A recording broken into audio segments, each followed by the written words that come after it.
আসসালামু আলাইকুম প্রিয় ভাইয়ারা, আশা করি তোমরা সবাই ভালো আছো। আমি মোহাম্মদ তাসিন চৌধুরী আবারও চলে এসেছি তোমাদের সাথে।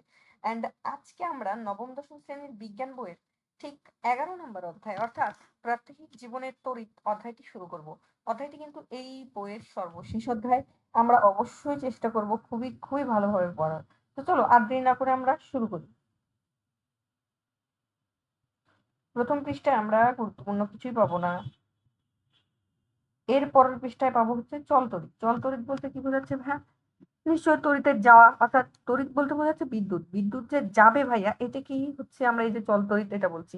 তো তড়িৎ বর্তনী, এই যে যে একটা তড়িৎ যাবে, কি দিয়ে যাবে? নিশ্চয়ই একটা লাইনের মধ্যে দিয়ে যাবে।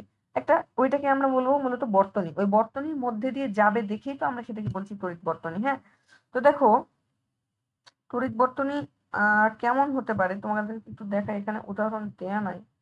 তড়িৎ বর্তনী তো এই যে এরকম এইরকম হতে পারে যে ধরো এটা হচ্ছে একটা ব্যাটারি বা মূল সাপ্লাই, এখান থেকে বিদ্যুৎ যাবে, বুঝলা? বিদ্যুৎ যাবে, তো এইখান দিয়ে ধরো এদিকে গেল, এই জায়গায় লাইটটা জ্বললো, এদিক দিয়ে আবার এদিকে গেল, আবার লাইটটা জ্বললো, এদিক দিয়ে গেল, আবার লাইটটা জ্বললো। এইরকম বর্তনীকে বলবে মূলত ভাইয়া, এই দেখো একটা কি সমান্তরালে যুক্ত না ভাইয়া? এই সমান্তরালে যুক্ত, তাই এদেরকে বলবে হচ্ছে সমান্তরাল বর্তনী। একটা জিনিস খেয়াল করো, এখানে এটাতে কিন্তু লাইট জ্বলে নাই, কিন্তু বাকি সবগুলাতে কিন্তু লাইট জ্বলে আছে। এই সবগুলাতে কিন্তু লাইট জ্বলে আছে। কারণ হচ্ছে এই দেখো এই দিককার যে মেইন সুইচটা, এই সুইচটা অফ করে দেওয়া আছে। হ্যাঁ, আর এইগুলা সুইচটা অন করে দেওয়া আছে, অর্থাৎ এই দিক দিয়ে তড়িৎ যাচ্ছে। ওকে, তো এটাই মূলত বর্তনী। এবার আমরা একটু উপরের দেখি কাহিনী। তড়িৎ বর্তনীর এই যে যে বর্তনীকে মানে প্রতীক, এই বর্তনীগুলোকে প্রকাশ করার জন্য কয়েকটা প্রতীকের প্রয়োজন হয় ভাইয়া। এই প্রতীকটা হচ্ছে এই দেখো, যে স্থির রোধের জন্য এই যে এমন প্রতীক, মানে রোধ স্থির থাকবে। আর রোধ জিনিসটা কি? রোধ হচ্ছে মানে পরিবাহকের একটা বাধা দানকারীর ধর্ম হচ্ছেই রোধ। এই বাধা দানকারী বলতে কি? রোধ রোধ বলতে কি বোঝাচ্ছে? যে বিদ্যুৎ প্রবাহে একটা বাধার সৃষ্টি করবে, এই বাধাটাই মূলত হচ্ছে ভাই রোধ। আর এই স্থির রোধকে এইটা দ্বারা প্রকাশ করা হয়। পরিবর্তনশীল রোধ বা রিওস্টেট, এই রিওস্টেট সম্পর্কে আমরা ক্লাস 8-এ ছোট্ট করে একটু জেনেছিলাম। মানে এটা পরিবর্তন হবে এক কথায়, এটাই মূলত রিওস্টেট বা পরিবর্তনশীল রোধ। এরপরে দেখো এসি তড়িৎ উৎস, গ্যালভানোমিটার জি দ্বারা প্রকাশ করা হবে, অ্যামিটার এ, ভোল্টমিটার ভি। ওকে, আর ভূ সংযোগের ধারক মানে মাটিতে যে সব বিদ্যুৎ দেওয়া হয় ওইগুলার ধারকের জন্য আমরা এই যে এইরকম চিহ্ন প্রকাশ করব। তড়িৎ কোষ এর জন্য এই দেখো এরকম, আর ব্যাটারির জন্য এই যে এক পাশ প্লাস, মানে যেই সাইডটা বড় থাকবে সেটা হবে প্লাস প্রান্ত, আর যেই সাইডটা ছোট থাকবে সেই সাইডটা হবে মাইনাস প্রান্ত। আর পরিবাহী তার হচ্ছে এই যে একবারে সোজা একটা তার। সংযুক্ত তার হলে এই যে নিচে এই যে এই জায়গায় একটা সংযোগ সৃষ্টি হয়েছে, তাই এটাকে আমরা বলছি সংযুক্ত তার। এরপর সংযোগহীন তার, মানে এই যে এরকম বলতে সংযোগহীন মানে সংযোগ দেওয়া নাই এরকম তার বোঝাবে। একমুখী সুইচ মানে সেটা এখন একমুখী যাচ্ছে, এরকম সুইচকে এরকম বোঝাবে। আর দ্বিমুখী সুইচ মানে দুইটাই দুইটাই কভার করবে, সেটা হচ্ছে এরকম। ব্যাটারির কার্যক্রম ভাইয়া, ব্যাটারি কি করবে? ব্যাটারিতে দেখো এই যে অ্যানোড থাকবে একটা, ক্যাথোড থাকবে একটা, বুঝলা? আর ইলেকট্রোলাইট থাকবে। মূলত ব্যাটারি কি করে ভাইয়া? আমাদেরকে এই যে বিদ্যুৎ দেয়। তো এটা মূলত ওরা বিদ্যুৎটা নিজেদের কাছে জমা করে রাখে ভাই, ওই জমাকৃত বিদ্যুৎটাই মূলত আমাদের দিয়ে দেয়।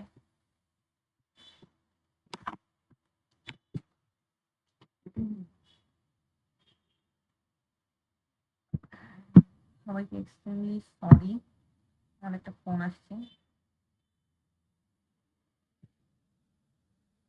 হুম হুম। তো ভাইয়ারা দেখো আমরা পড়ছিলাম, তো ব্যাটারি সম্পর্কিত এগুলো তথ্যই তোমাদের কাজে লাগবে, এখান থেকে তোমরা পড়লেই বুঝতে পারবা। নেক্সটে দেখো যে ইলেকট্রিক সার্কিট। ইলেকট্রিক সার্কিট বলতে কি বোঝাচ্ছে ভাইয়া? ইলেকট্রিক সার্কিট হচ্ছে, দেখো আমরা এই যে যে ছোট থাকতে মানে ক্লাস 8-এ থাকতে পড়েছিলাম না, যে হচ্ছে দুই ধরনের সার্কিট বা তড়িৎ বর্তনী বিদ্যমান, সেটা হচ্ছে একটা সিরিজ আর একটা হচ্ছে তোমার শ্রেণী। শ্রেণী বা সিরিজ, আর একটা হচ্ছে প্যারালাল বা সমান্তরাল। হুম, তো এটাই মূলত এখানে দেয়া আছে। তো এই দেখো সিরিজে ব্যাটারি সেলটা কেমন হবে? যে ব্যাটারি সেলকে সিরিজে লাগানো হলে, অর্থাৎ একটি ধনাত্মক প্রান্ত অপর একটি ঋণাত্মক প্রান্তের সাথে লাগালে ব্যাটারির বিভব যোগ হয়। অর্থাৎ একটি ব্যাটারি সেলে 1.5 ভোল্ট হলে দুটি ব্যাটারি সেল দিয়ে 3 ভোল্ট এবং তিনটি সেল দিয়ে 4.5 ভোল্ট পাওয়া সম্ভব। এরপরে আমরা দেখতে পাবো এখানে যে সমান্তরাল ব্যাটারি সেল, সমান্তরাল ব্যাটারি সেলে দেখো যে কয়েকটি সেল সমান্তরাল ভাবে, হ্যাঁ, সমান্তরাল ভাবে যদি লাগানো থাকে, একটা ধনাত্মক প্রান্ত একসাথে আর সবকটি ঋণাত্মক প্রান্ত একসাথে লাগানো থাকলে সেটার বিভবের কোনো পরিবর্তন হয় না। কিন্তু বেশি বেশি বিদ্যুৎ প্রবাহ হতে পারে, কিংবা সার্কিটে বেশি সময় ধরে বিদ্যুৎ প্রবাহ হতে পারে। ঠিক আছে, মানে আমরা এক কথা এখান থেকে পড়বো, সিরিজে মূলত ভাইয়া কি বিদ্যুৎ ভোল্ট বৃদ্ধি পায় আর হচ্ছে শ্রেণীতে, অর্থাৎ সমান্তরাল ব্যাটারি সেলে কি পাবে ভাইয়া, বিদ্যুৎ প্রবাহ বেশিক্ষণ যেতে পারবে। ঠিক আছে,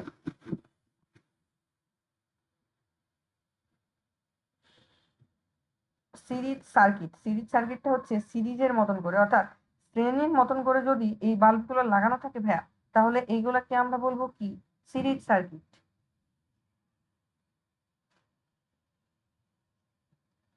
সমান্তরাল সার্কিট, এই যে আমরা একটু আগে পড়েছিলাম সমান্তরাল সার্কিট কি, এখান থেকে দেখো যে এই যে রিডিং গুলো আছে, এই রিডিং গুলো একটু পড়ে নিবা তাহলে হবে। আমাদের বাসা বাড়িতে দেখো তড়িৎ বর্তনীর বিভিন্ন নকশা কেমন হয়, দেখো যে বিদ্যুৎ সংযোগ আছে, কিন্তু গুরুত্বপূর্ণ কিছু তো পাচ্ছি না। এই দেখো যে সুইচ অন করলে একসাথে সংযুক্ত বাল্ব জ্বলে উঠবে, ফ্যান চলে উঠবে থাকবে। মানে দেখো একটা সুইচ যখন তুমি অন করবা, ধরো এখানে যদি যে কোনো একটা সুইচ আছে সেটা অন করো, তাহলে কিন্তু সবগুলো জ্বলে উঠতে পারবে। ঠিক আছে, এই দেখো এই সিস্টেমটা দেখো হাউস ওয়ারিং। এই দেখো যে এখানে একটা ফ্যান আছে, এই ফ্যানটার এই যে এখানে দেখো সুইচ দেওয়া আছে। ওকে, তারপরে এই যে লাইট আছে বিভিন্ন, এই দেখো আর কানেকশন, এটা হচ্ছে নিউট্রাল কানেকশন, এটা লাইট কানেকশন, এটা হচ্ছে ভূসংযোগ। ওকে, ভূসংযোগ বলতে মূলত কি, মাটির নিচে চলে যাবে, এরই সংযোগ হচ্ছে ভূসংযোগ। রিডিং, নেক্সট আমরা পাবো তড়িৎ বিশ্লেষণ। দেখো তড়িৎ বিশ্লেষণ কাকে বলে, খুবই খুবই গুরুত্বপূর্ণ একটা সংজ্ঞা, যে কোনো দ্রবণের মধ্যে বিদ্যুৎ বা তড়িৎ প্রবাহিত করে এর অণুগুলোকে ধনাত্মক ও ঋণাত্মক অংশে বিভক্ত করার পদ্ধতিকে মূলত তড়িৎ বিশ্লেষণ বলে। এটা তোমরা খাতায় লিখে 10 বার প্র্যাকটিস করবা, বিকজ মোস্ট ইম্পর্টেন্ট সংজ্ঞা, মোস্ট ইম্পর্টেন্ট। এই বইয়ে যদি 5টা মোস্ট ইম্পর্টেন্ট সংজ্ঞা থাকে, তার মধ্যে একটা হচ্ছে তড়িৎ বিশ্লেষণের সংজ্ঞা বা ইলেকট্রোলাইসিস বা তড়িৎ বিশ্লেষণ। সংজ্ঞাটা অবশ্যই অবশ্যই পড়বা, খুবই খুবই গুরুত্বপূর্ণ। এন্ড তড়িৎ বিশ্লেষণ ব্যাপারটা কি, একটু দেখো নিচে আসো, দুটো পাত থাকবে, এই দুটো পাতের মধ্যে দেখো ইলেকট্রন আদান প্রদান হবে। ইলেকট্রন আদান প্রদানের ফলে দেখো একটা বিদ্যুৎ বিদ্যুৎ প্রবাহের সৃষ্টি হবে। ইলেকট্রন আদান প্রদানের ফলে একটা বিদ্যুৎ প্রবাহের সৃষ্টি হবে, এটিকেই আমরা মূলত বলছি তড়িৎ বিশ্লেষণ। কি বলছি ভাইয়া, তড়িৎ বিশ্লেষণ। ইলেকট্রন এই আদান প্রদানের ফলে যে একটা বিদ্যুতের সৃষ্টি হবে, এইটাকে মূলত বলা হচ্ছে তড়িৎ বিশ্লেষণ। এখানে খুবই গুরুত্বপূর্ণ একটা বিজ্ঞানীর নাম দেওয়া আছে, বিখ্যাত বিজ্ঞানী আর্হেনিয়াস। 1881 সালে তড়িৎ বিশ্লেষণের ব্যাখ্যা দেন। কত সালে, 1881 সালে। কে, আর্হেনিয়াস। কি, তড়িৎ বিশ্লেষণের ব্যাখ্যা দেন। খুবই খুবই গুরুত্বপূর্ণ। এবার দেখো কয়েকটা যৌগে যে কয়েকটা আয়ন থাকে, আয়ন গুলা হচ্ছে এই দেখো H2SO4 এ আয়ন হিসাবে থাকে হচ্ছে 2H+ আর SO4 মাইনাস মাইনাস।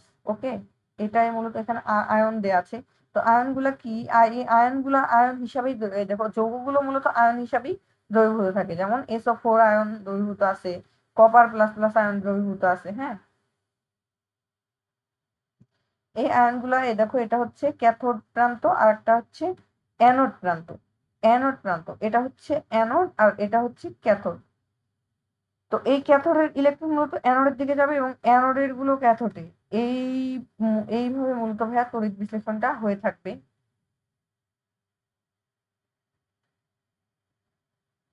এইখানে ব্যাখ্যাটা দেয়া আছে, তোমরা একটু পড়ে নিবা।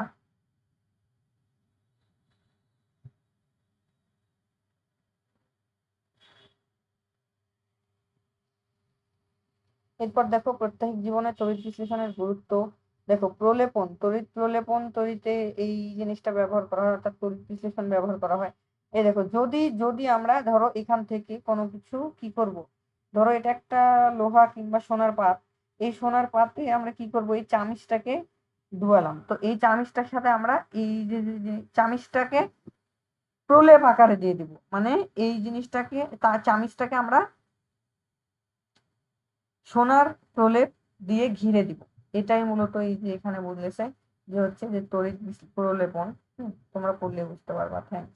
এরপর দেখো যে তড়িৎ মুদ্রণ, কয়েন যে মুদ্রা ছাপানো হয় না, ওই কয়েন গুলাই। তারপরে ধাতু নিষ্কাশন ও শোধন, এটা অনেক বড় টপিক, করণীয় তাহলে হবে। এরপর দেখো তড়িৎ ক্ষমতা। পদার্থবিজ্ঞানের ভাষায় কাজ কথাটি একটি সুনির্দিষ্ট অর্থ রয়েছে। কাজ ও শক্তির একক হচ্ছে ভাইয়া জুল, মানে কাজের এককও জুল, শক্তির এককও জুল। এটা আমরা পড়বো যে কাজের একক জুল আর শক্তির এককও জুল। এবার দেখো যে তড়িৎ ক্ষমতা দেওয়া আছে যে এই দেখো, কোন তড়িৎ যন্ত্র প্রতি সেকেন্ডে যে পরিমাণ তড়িৎ শক্তি ব্যয় করে অন্য শক্তিতে, অর্থাৎ তাপ, আলো, যান্ত্রিক ইত্যাদি শক্তিতে রূপান্তরিত করে, তাকে আমরা বলবো ওই যন্ত্রের তড়িৎ ক্ষমতা। আর ক্ষমতার একক হচ্ছে ওয়াট। ক্ষমতার একক ওয়াট। খুবই গুরুত্বপূর্ণ লাইন, পড়ে নিবা। 1 ওয়াট মানে হচ্ছে 1 ভোল্ট ইন্টু 1 অ্যাম্পিয়ার। ওকে, 1 ওয়াট মানে হচ্ছে 1 ভোল্ট ইন্টু 1 অ্যাম্পিয়ার। আবার দেখো যে যখন অনেক বেশি তড়িৎ ক্ষমতা ব্যবহৃত হয় সেটিকে কিলোওয়াট বা মেগাওয়াটে তোমার রূপান্তর করা খুবই গুরুত্বপূর্ণ, মানে খুবই সুবিধাজনক। দুঃখিত, আজকের পড়াটা খুব একটা ভালো হচ্ছে না।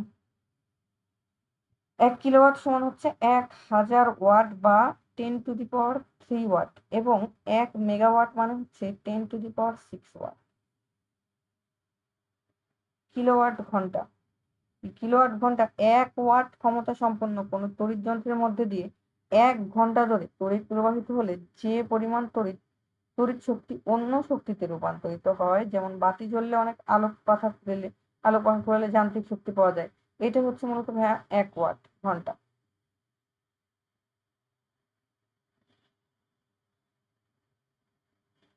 আর 1 কিলোওয়াট ঘন্টা মানে হচ্ছে তোমার কত জুল জানো?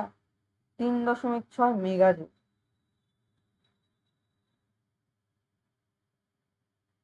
তড়িৎ ক্ষমতার হিসাব এখানে দেওয়া আছে E = P × T।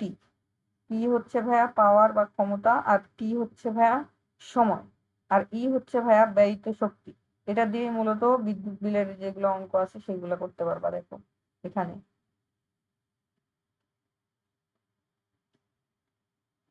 তড়িৎ শক্তির বিভিন্ন ব্যবহার দেখো যে আইপিএস, তারপর ইউপিএস, এগুলাতে মূলত এই তড়িৎ শক্তিকে ব্যবহার করা হয়। ব্যবহারগুলো পড়লে বুঝতে পারবা। নেক্সটে আমরা দেখবো যে তড়িতের সিস্টেম লস।